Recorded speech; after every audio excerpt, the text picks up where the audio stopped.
राज्याचे मुख्यमंत्री देवेंद्र फडणवीस आज बीड दौऱ्यावरती असून घाटशीळ पारगाव येथे अखंड हरिनाम सप्ताहानिमित्त येत आहेत। मात्र याच घाटशीळ पारगाव येथील घोडके कुटुंबियांना अमानुष मारहाण झाली होती। हेच ते घोडके कुटुंबीय आहे जे की त्या महिला आहेत, त्यांना देखील मारहाण झाली होती। अमानुष अशी मारहाण होती। ज्या मुलाला मारहाण झाली होती ते देखील मुलगा सोबत आहे। आणि आज गावकऱ्यांचं शिष्टमंडळ राज्याचे मुख्यमंत्री देवेंद्र फडणवीस यांना निवेदन देऊन आरोपींवरती कठोर शासन व्हावं ही मागणी करण्यात माझ्यासोबत कुटुंबीय आहेत। नेमकी त्यांची मागणी काय, ज्यांना मारहाण झाली होती तेच माझ्यासोबत काय झालं होतं नेमकी मावशी?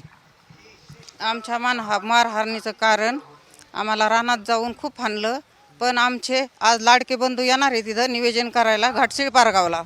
इथं बाबाच्या हातचं त्यांचं काहीतरी होणार आहे, त्याच्यामुळे आमचं मागणं आहे देवेंद्र फडणवीसला, आमच्या बंधूला, की लाडक्या बहिणीचं बोलणं आहे की आमचं काहीतरी सक्सेस करावं त्यांनी। आता परत काय आरोपी धरले नाही त्यांनी, पण आता धरा म्हणून याची मागणी आहे आमच्या बंधवाला।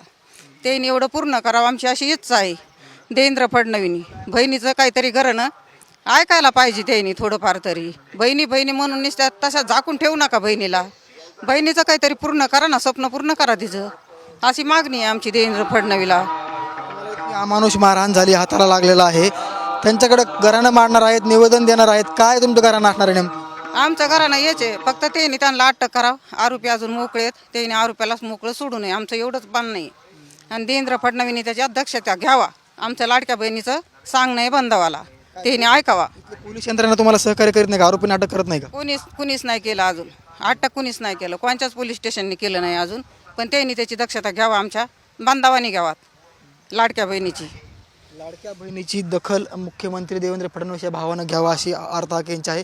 ज्या मुलाला मारहाण झाली होती ते देखील माझ्यासोबत आहे।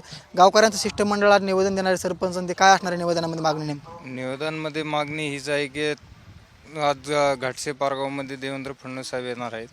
निवेदन दिलं आहे आम्ही, त्याच्यात निवेदनमध्ये असं दिलं आहे की पोलीस स्टेशनचं अजून याच्यात काहीच हे नाही आहे, पोलीस स्टेशन नुसतं नावाला हे झालेलं आहे, त्यांचा अजून कुठलाही न्याय म्हणजे त्यांनी अजून एकही आरोप, फक्त नावाला एक आरोपी अटक केलेला आहे, बाकी काहीच नाही। फक्त म्हणतायत आम्हाला NC नोंदलेली, आम्हाला त्यांच्या धमक्या बी आलेल्या आहेत, NC नोंदून सुद्धा त्यांचा एक कुठलाही प्रतिसाद पोलीस स्टेशनचा आलेला नाही अजून आम्हाला।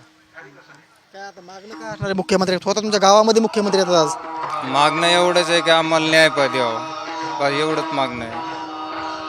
तुमच्या मुलाला आणि पत्नीला मारहाण झाली होती, मुख्यमंत्री स्वतः गावामध्ये येतात, शिष्टमंडळ भेटणार आहे, काय मागण्या घेऊन भेटणार आहेत? शिष्टमंडळाला विनंती केलेली आहे की त्यांना निवेदन दिलं त्यांनी मुख्यमंत्र्याकडे सादर करावं। समजा माणसाची भेट घेता येत नसते तितक्या गर्दीत, पण एकच मुख्यमंत्र्याला सांगणं आहे, आज जवळपास 45-47 दिवस झालेत, आरोपी फरार आहेत, धमक्या देतात, ते धमक्या देऊन पोलीस संरक्षण नुसतं नावाला आपलं जाता येतं, ते फक्त एक आरोपी अटक केला आहे। आज 35-40 दिवस गेले झाले साराजिकडे, त्याचे लगेच जामीनवर सुट, तोपर्यंत जर नाही अटक झाली हे 4 ते 5 दिवसात काहीतरी याचं निवेदन देऊ परत, काय मग आम्हाला उपोषण करायचे का आत्मदहन करायचे हे सुद्धा त्याच्याच हे होणार आहे। मुख्यमंत्री स्वतः गावामध्ये येत आहेत, ज्या तुम्हाला मारहाण झाली गावामध्ये इथे ते येत आहेत आज, त्यांच्याकडं आणखी काय मागणी असणार आहे आमच्या माध्यमातून? आमच्या माध्यमातून एकच मागणी आहे की कोणता जे असं गुन्हा करीत असेल त्याला शिक्षा द्यावा त्यांनी। समजा गुन्हा एखादा चांगला असेल माणूस आणि त्याचा गुन्हा पांघरून टाकायचा हे काय कोणी झाकू नाही, कोणता लहान असो किंवा मोठा असो त्याला शिक्षा व्हायलाच पाहिजे। पोलिसांबाबत काय म्हणणं आहे? पोलीस सहकार्य करतात का तुम्हाला? पोलीस बिलकुल सहकार्य करीत नाहीत, पोलीस याचे झालेले आहेत, मावा आलाय त्यांना जास्त असे याचा। आम्ही अटक करतो, गाडी जाते ती जाते, मग ते नुसतं ते नॉर्मल चाललंय त्यांचं, नॉर्मल आहे का काय कळलं त्यांना 4 ते 5 दिवसात। मग आत्मदहनच्या टायमाला ज्या टायमाला तिथं बसू त्या टायमाला जेव्हा असेल तर त्यांचं उघडं पडलंच काय कोणत्या याच्यावरून चाललंय त्यांचं ते।